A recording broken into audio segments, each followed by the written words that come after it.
1, 2, 3, 4, 5, 6.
Hey guys, Michael here from Guitargate again, and I'm here with the bass player in our band What's Next in Baltimore, Maryland. This is Sean Bial-Rosano.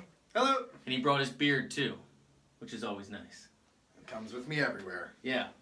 So one thing that guitar players, I think, really need to work on is staying out of the bass player's way. Okay. And I wanted to bring you in here, and we wanted to do this song, Strawberry Wine, because this is a perfect example of when a bass line in a song plays something other than the roots, right? You have some roots, but then you're also playing some thirds and some fifths because it's a bass line. Well, and it's a deceptively simple song.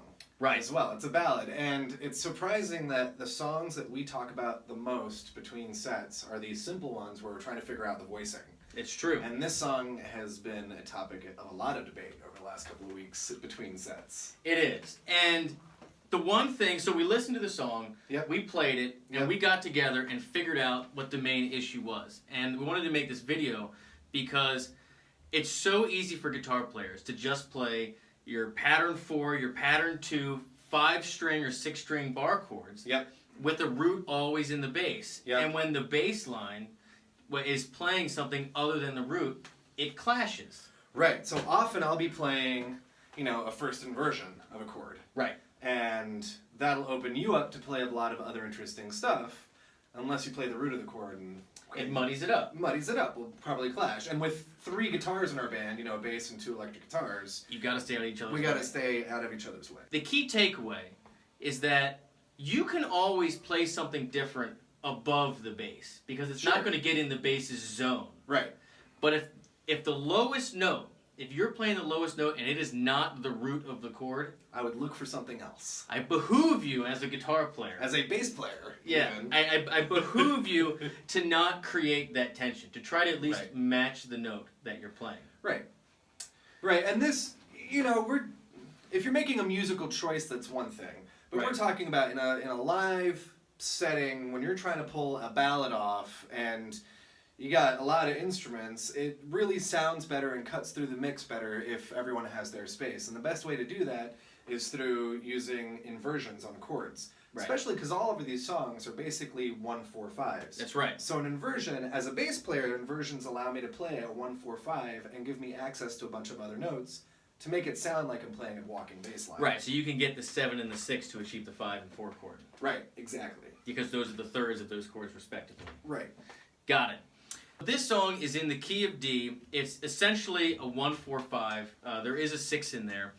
But the main thing that happens is that when you come from the 1 chord, and you go to the 5 chord in, I guess that's the chorus. It's on the chorus. I play the inversion the first time around, and then you play the inversion the second time around on the chorus. Right. We play the pattern twice. So let's play that pattern real quick.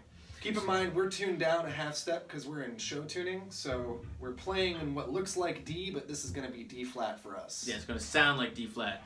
We do that so the vocalists can save their voices. They need help. All right, so again, so it's going to look like D here, and then it goes to a 5 chord, which would be an A. But what happens in the bass is you actually play... I play a C sharp. A C sharp. So if I'm going from this D to an A, if you are playing just a D root to an A root, that sounds fine. There's no clash. No. But if you're playing a D to a C sharp, if that's the bass line, and I play that A in the root, we clash a little you bit. clash that. Let's let them listen to that one more time. So this is D to A, but you're Let's do it right the first time and wrong the second time. deal. 2, 3.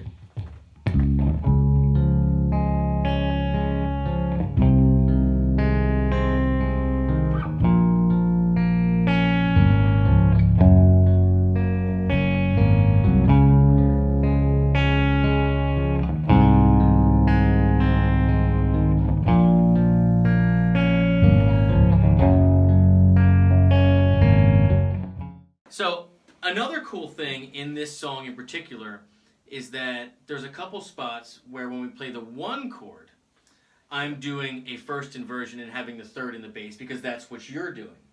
So especially in popular music, we're so used to when we play the 1 chord, we're playing the root of the chord in the bass. Yep. But there's a couple points in this song where it doesn't do that, and I think it makes the song. I absolutely think it makes the song. So the first time that this happens is when I would call the pre-chorus, where it goes from the 1 to the 4, but you're really playing a 3 in the bass. Sure, yeah. So you're going what looks like F sharp to G, right? But the guitar is actually going D to G. It's the progression is a 1 to a 4. Why don't you play yours without my bass line?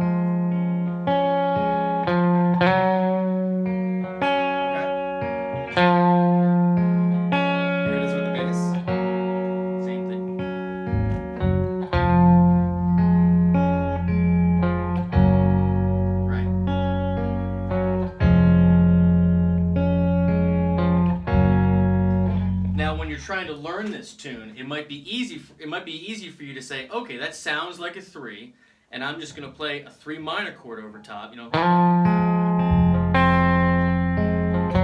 But that's not it. That's not it. That's not what it is.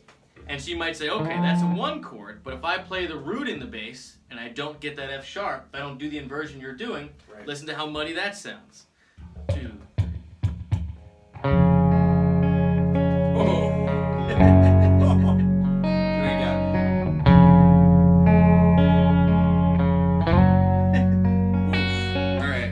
Right there is the power of knowing your inversions. Right.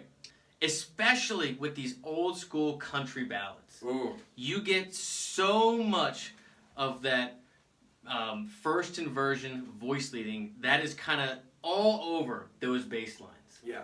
And the key takeaway here is that whenever the bass is playing, whatever the bass is playing in the bass's register, you don't ever want to play something lower than that. That's going to muddy it up.